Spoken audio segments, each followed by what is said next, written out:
नमस्कार दोस्तों, स्वागत है आप सभी का हिंदी साहित्य वैकल्पिक विषय की क्लास में। हम लोग एक नई सीरीज शुरू कर रहे हैं हिंदी साहित्य में, जिसमें किसी व्यक्ति विशेष पर आए हुए यूपीएससी के किसी एक प्रश्न पर बात करेंगे और उस प्रश्न से संबंधित जितने कॉन्सेप्ट हैं और उसके अराउंड जितने कॉन्सेप्ट बन पा रहे हैं उसको सीखेंगे, जिससे हम लोग बहुत सारे कंसेप्ट को किसी प्रश्न के माध्यम से सीख लेंगे। इसे कहते हैं रिवर्स इंजीनियरिंग। पहले मैं आपको कोई प्रश्न दूंगा, उस पर आपको कुछ देर सोचना है वीडियो पॉज करके।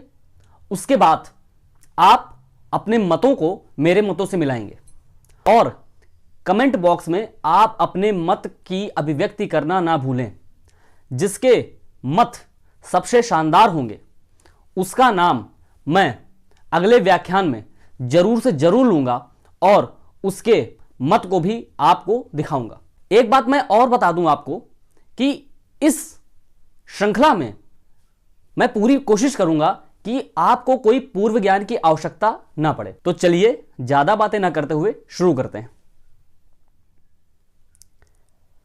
देखिए, 2014 में यूपीएससी ने कबीर दास पर एक बहुत ही शानदार प्रश्न पूछा और यह वही कर पाएगा जिसका कंसेप्ट बिल्कुल क्रिस्टल क्लियर होगा, तभी वो इस प्रश्न का जवाब दे पाएगा।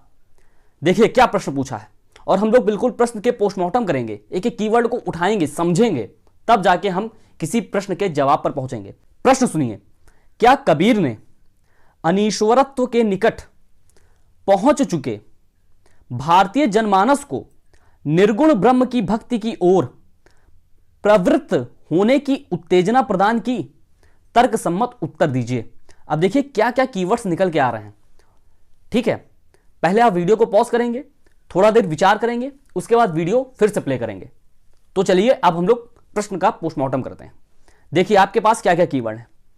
अनीश्वरत्व के निकट पहुंच चुका भारतीय जनमानस, पहला। ठीक है, और दूसरा कीवर्ड क्या है कि कबीर ने निर्गुण ब्रह्म की भक्ति की ओर प्रवृत्त होने की उत्तेजना प्रदान की। अर्थात कबीर ने as a catalyst, as a उत्तेजक या उत्प्रेरक कार्य किया कि आप निर्गुण ब्रह्म की भक्ति करें, और वो कार्य कैसे किया वो भी अभी बताते हैं आपको। एक बात आप हमेशा ध्यान रखिए, शुक्ल जी का, हमारे आराध्य शुक्ल जी का एक कथन आप हमेशा ध्यान में रखिए कि साहित्य जनता की चित्तवृत्तियों का प्रतिबिंब होता है। साहित्य जनता की चित्तवृत्तियों का संचित प्रतिबिंब होता है। अर्थात जिस समय विशेष में जनता की टेंडेंसीज, जनता की हृदय की वृत्तियां, जनता के सोचने का तरीका, जनता का टेस्ट जिस हिसाब से होगा उस हिसाब से उसका साहित्य होगा। अब आप एक बात देखिए, आपने सिद्ध साहित्य देखा, यह भक्ति काल से पूर्व की बात कर रहा हूं, आदिकाल में सिद्ध साहित्य देखा, नाथ साहित्य देखा। इनमें आपको अनीश्वरवाद छलकेगा कि नहीं छलकेगा? बिल्कुल छलकेगा। क्यों? क्योंकि इन पर बौद्ध धर्म और जैन धर्म का प्रभाव था। और आप ये सब जानते हैं कि बौद्ध धर्म और जैन धर्म, ये दोनों धर्म अनीश्वरवादी हैं, ईश्वर के अस्तित्व को स्वीकार नहीं करते। ठीक है, ईश्वर के अस्तित्व को स्वीकार नहीं करते। और इन दोनों धर्मों का प्रभाव सिद्ध साहित्य और नाथ साहित्य, इन दोनों पर था कि नहीं था? बिल्कुल था। अब एक बात बताइए, जब इन दोनों धर्मों का प्रभाव सिद्ध साहित्य और नाथ साहित्य पर होगा तो ये दोनों साहित्य क्या ईश्वर की कल्पना करेंगे? नहीं करेंगे। नाथ साहित्य क्या ईश्वर की कल्पना करेगा? नहीं करेगा। सिद्ध साहित्य में पंचमकार की बात की गई है, यह प्रवृत्ति मार्गी रास्ता है। अर्थात मत्स्य, मदिरा, मांस, मैथुन, इन सब में आपको डूब जाना है, इसकी बात करता है सिद्ध साहित्य। और नाथ साहित्य किसकी बात करता है? कठिन साधना की, हठ योग की। हठ योग का मतलब क्या होता है कि हा से होता है सूर्य और ठा से होता है चंद्र, अर्थात सूर्य और चंद्रमा को मिला देना। तो यह तो हुआ शाब्दिक अर्थ हठ योग का। लेकिन अगर आप हठ योग को देखें तो हठ योग का मतलब यह होता है कि विपरीत प्रकृति को आपस में मिला देना। ठीक है, अर्थात हमारी इंद्रियों का जो कार्य है उसके विपरीत उनसे कार्य लेना, यह हो गया हठ योग। तो यह बहुत ही कठिन साधना हुई। तो आप देख रहे हैं ना, एक तो सिद्धों ने बहुत ही खराब किस्म का रास्ता प्रस्तुत किया, मैथुन वाला, मदिरा वाला, ये सब वाला। और नाथों ने क्या किया कि जो भोली भाली जनता है उसको कठिन साधना में डाल दिया। तो इन दोनों साहित्य के माध्यम से हमारा समाज अनीश्वरवादी हो रहा है कि नहीं हो रहा है? हो रहा है ना। तो ये आपकी भूमिका बनी कि नहीं बनी? स्पष्ट हुई बात। अब देखिए, कबीर दास ने निर्गुण ब्रह्म को स्वीकारा। ठीक है, इनके गुरु कौन थे?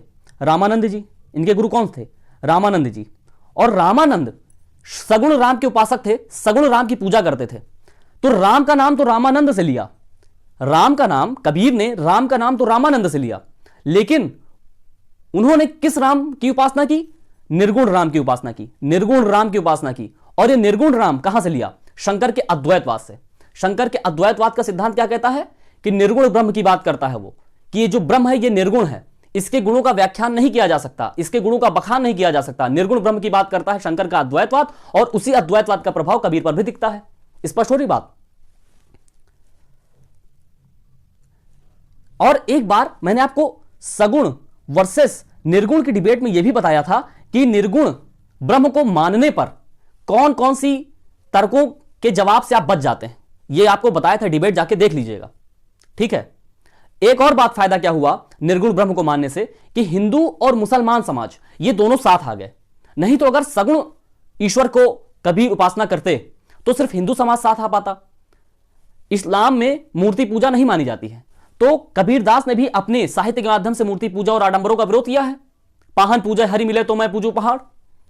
इसलिए मुसलमान समाज भी कबीर दास के साथ जुड़ गया, हिंदू समाज भी कबीर दास के साथ जुड़ गया, क्योंकि वो हिंदू और मुसलमान दोनों पर बराबर चोट करते हैं।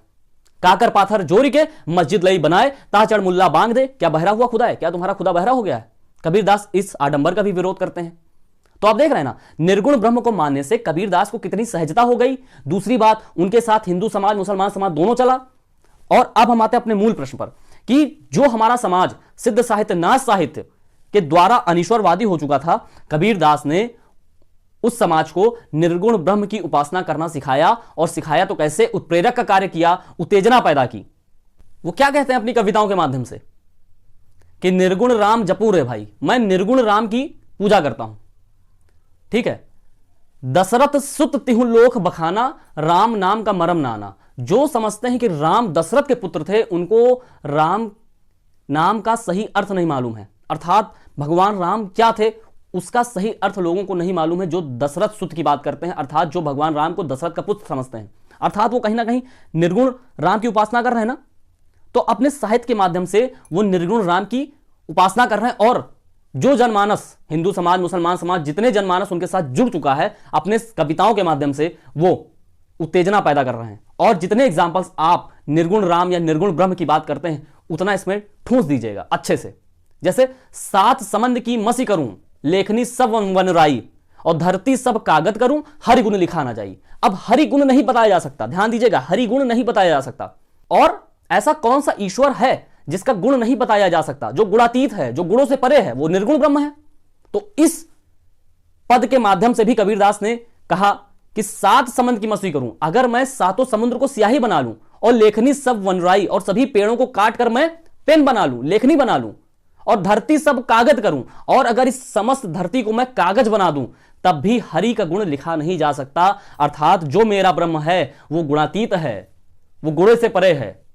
तो इस सब के माध्यम से कबीर दास ने निर्गुण ब्रह्म की पूजा करने पर जोर दिया, निर्गुण ब्रह्म की उपासना करने पर जोर दिया। और जो भारतीय जनमानस अनीश्वरवाद के स्तर पर पहुंच गया था, अनीश्वरवादी हो गया था, उसको फिर से निर्गुण ब्रह्म की उपासना से जोड़ा। तो यह था पूरे प्रश्न का पोस्टमार्टम। उम्मीद है आपको बिल्कुल समझ में आया होगा। तो आप सब भी अपने मत, अपने विचार प्रस्तुत करना कमेंट बॉक्स में नहीं भूलेंगे। आज के लिए बस इतना ही। हृदय की गहराइयों से बहुत बहुत धन्यवाद। जय हिंद।